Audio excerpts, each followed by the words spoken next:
Sebelum Argentina, timnas Belanda sudah terlebih dahulu memastikan diri lolos ke babak perempat final Piala Dunia 2022. Di Oranye jadi tim pertama yang mendapat tiket tersebut. Kepastian itu tidak lepas dari keberhasilan Belanda melibas timnas Amerika Serikat pada laga 16 besar Piala Dunia hari Sabtu malam.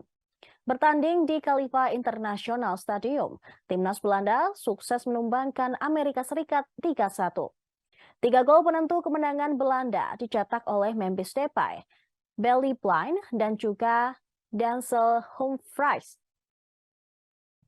Sementara satu gol balasan Amerika Serikat dibukukan oleh Haji Wright pada menit ke-78. Kapten timnas Belanda, Virgil van Dijk, menilai timnya masih belum menunjukkan permainan terbaik meski baru saja berhasil meraih tiket perempat final Piala Dunia 2022. Meski lolos sampai 16 besar, Belanda memang masih kerap menjadi sasaran kritik, terutama karena gaya bermain yang dianggap kurang menyerang.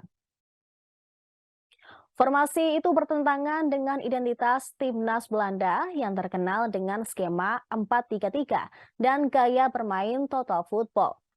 Hasil laga di Khalifa International Stadium kali ini bermakna ganda untuk timnas Belanda.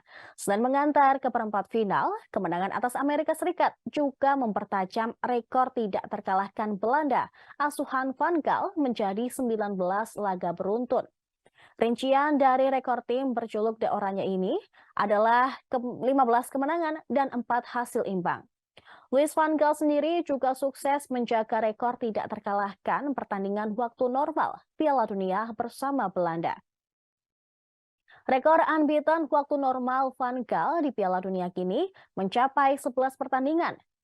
FIFA mencatatkan statistik itu menempatkan Van Gaal di peringkat kedua daftar pelatih dengan rekor tidak terkalahkan terpanjang dalam sejarah Piala Dunia.